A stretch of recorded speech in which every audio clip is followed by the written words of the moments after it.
Keep moving back. Walk backwards. You've just been hit by a bullet. Put your hands on your head and get down on your knees. Confused voices fill the night. What is this about? What's happening? The police officers standing outside have just made a mistake that will change their lives forever. It's March 13, 2020, in Louisville, Kentucky. Around 12:40 a.m., neighbors call 911 to report chaos and gunfire near Springfield Drive. Soon, dispatch radios out another chilling update: an officer has been shot. The officer hit is Jonathan Mattingly. Responding units rush in, only to discover that the gunfire came after a single shot from inside the home, fired by someone defending themselves. The police on scene were there for a narcotics raid, linked to suspected drug activity. But inside the targeted apartment, 28-year-old Kenneth Walker dials 911. Greater than, somebody kicked in the door and shot my girlfriend.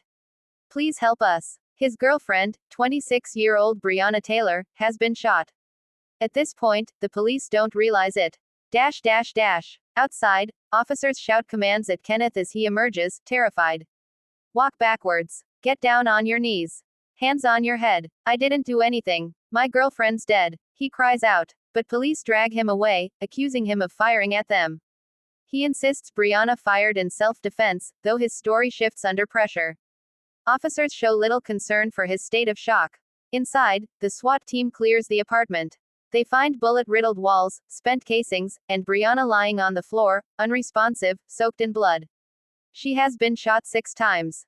Nearly half an hour passes before anyone calls EMS for her, though officers had already rushed medical care for Mattingly. Breonna's mother, Tamika Palmer, learns of the shooting from Kenneth and rushes to the hospital. After waiting hours, she's told there's no record of her daughter being admitted. Returning to Breonna's apartment, she finally receives the devastating confirmation: her daughter is gone. Meanwhile, Kenneth faces interrogation at the station. He explains. Greater than, we were asleep, watching a movie. Suddenly loud banging at the door. She yelled, "Who is it?" No answer. The door came off the hinges, I fired 1 shot. Then dozens of bullets came back. Next thing I knew, she was bleeding on the ground. Kenneth insists he was acting in fear, legally armed, believing intruders were breaking in. Detectives remain skeptical, focused on their drug raid. But Kenneth reveals one critical detail. Greater than, an officer told me there was some kind of misunderstanding. It seemed like they knew they were at the wrong place. The police version of events paints a different picture. They claim they knocked and announced themselves multiple times, yelling, "Police, search warrant." They say Kenneth aimed directly at them, forcing them to fire back. But neighbors tell another story. Most say they never heard the police identify themselves. Only one neighbor later changes his account, saying he vaguely remembers hearing the word, "police," once. As the case unfolds, it becomes clear Breonna wasn't the true target. Police were after her ex-boyfriend, Jamarcus Glover, suspected of dealing drugs. Hours before the raid, Glover had already been arrested. Still, police stormed Breonna's apartment, based on claims that suspicious packages tied her to Glover. But even that claim collapses. The U.S.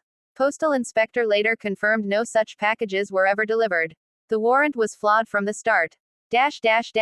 During the raid, Officer Brett Hankison blindly fired 10 rounds through Breonna's covered patio doors and windows. Some bullets tore into a neighboring apartment where a pregnant woman and a child lived. Public outrage grows. The FBI steps in. Officer Hankison is fired, but the others remain on duty with pay.